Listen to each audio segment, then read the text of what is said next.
today on 15 on 15. We find out the progress on hotels becoming more sustainable. Plus, in our lifestyle segment, the United States hospitals combats Ebola with this robot. And the Green Aruba Conference merges with Europe meets Americas. Find out why and all the details on today's 15 on 15.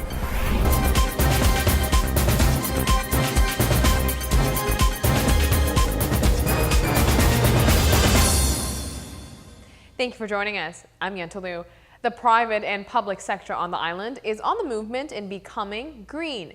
There is a 2020 sustainability vision driven by Prime Minister Ayman's cabinet, after all. Some of the largest infrastructures on Aruba are the hotels. Without them on board, the vision cannot be reality.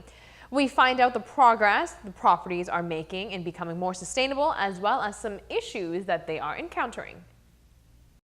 Jim Heppel, the CEO of AHATA, says a large number of his members from the association are committed to environmentally friendly practices.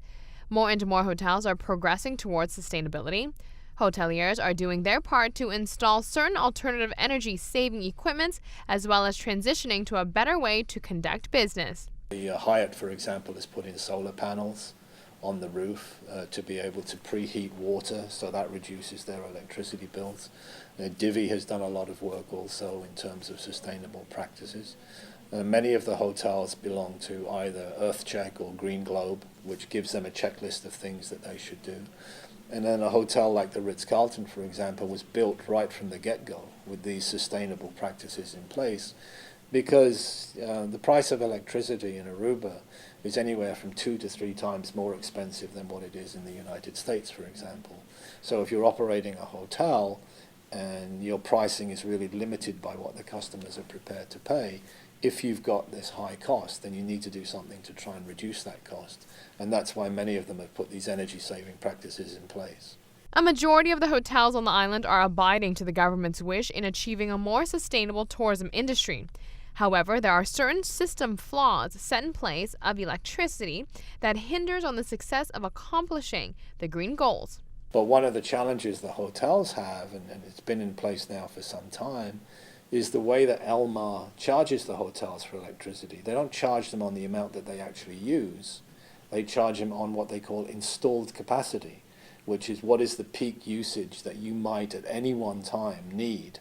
So, for example, it might be 3,000 kilowatt hours, and the hotels are constantly reducing the amount that they use, but they're not seeing that in any reduced electricity prices. So this is something that we've been talking to the government about for some considerable time now. And the government acknowledges that, yes, that would be a better way to go, because otherwise, why would you go out of your way to save money on electricity if you don't see it in your bill?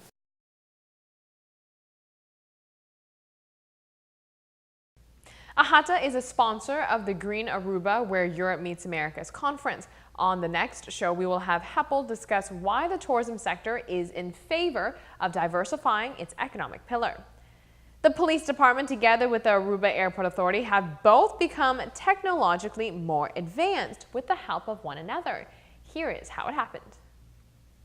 Dolphy Richardson, the chief commissioner of the police force, signed on to formally accept the contribution from the Aruba Airport Authority. We donated some of our computer equipment. We had just finished an upgrade on some of our computer systems, and the police department provides so much support for the airport day in and day out, very critical support, keeping our employees and our passengers, tourists, etc., very, very safe.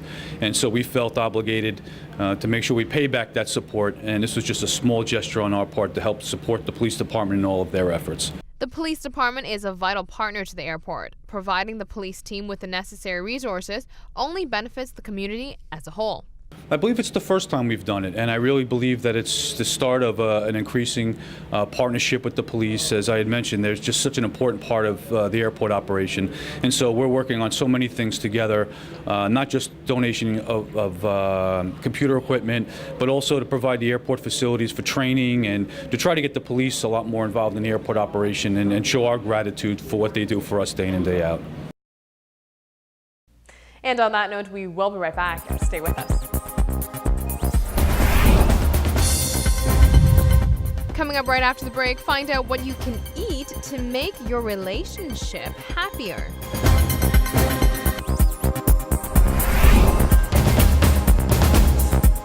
for staying tuned to 15 on 15.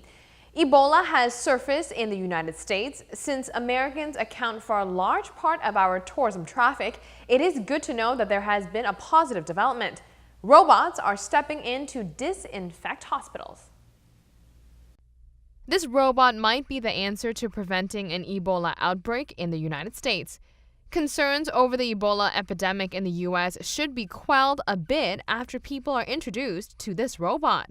It has the power to disinfect an entire hospital room in just 5 minutes.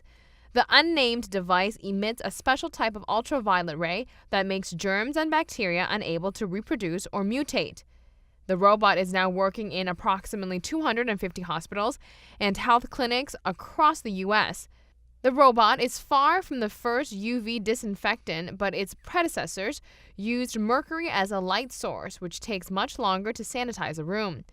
Xenex found a much more efficient replacement in xenon, a non-toxic gas that can disinfect every corner of a room in nearly an hour less than a device that uses mercury. Now, each robot costs $104,000. Continuing on with advancements within the medical field, apparently there is a more educational way to use Instagram. Instagram for Doctors is set to be launched in Europe. An app which enables healthcare professionals to share photos is to be rolled out across Western Europe by the end of this year. The app was designed to enable doctors to share pictures of their patients, both with each other and with the medical students. So far, more than 150,000 doctors have uploaded case photos with the patient's identity obscured.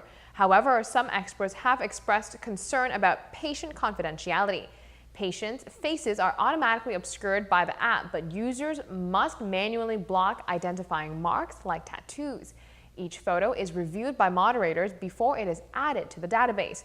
Who knew Instagram could contribute to the medical field? Now, your eating habits and lifestyle can add or subtract your time in the bedroom, which could in turn allow more years in your love life. Here's how. If you want to keep your love life going strong, whether you are in your 20s or 80s, it basically comes down to 3 things. You can eat your way to a better love life by following a Mediterranean diet. Fruits and veggies are high in antioxidants, which helps to preserve the lining of blood vessel, and that translates to better circulation. When it comes to sex, blood circulation is what it is all about. Other beneficial foods include foods with omega-3s, which are the good fats, such as salmon or a handful of walnuts. Lean proteins, such as turkey and chicken, helps also. Avoid wrong foods that are high in fat, high in sugar, and simple carbs that get converted to sugar. Exercise is also key. 30 minutes of moderate activity at least 5 days a week is recommended. If we follow the lifestyle to prevent chronic disease, doctors say they wouldn't see the degree of sexual dysfunction that we are currently seeing. Let's take a break. This is what's coming up next. When we come back, the best of 2 worlds come together for a conference.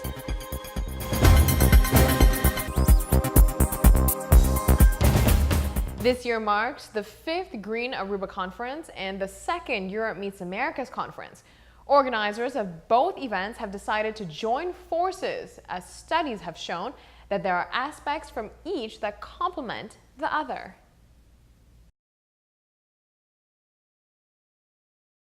Richard Adens is the conference director of Green Aruba, where Europe meets the Americas. He explains the decision on this. We decided this year to merge both conferences.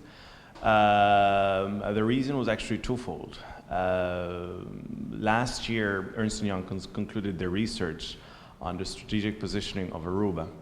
And they noted that Aruba needs to make use of its green image as to foster new economic activities in light of building and establishing a new economic pillar.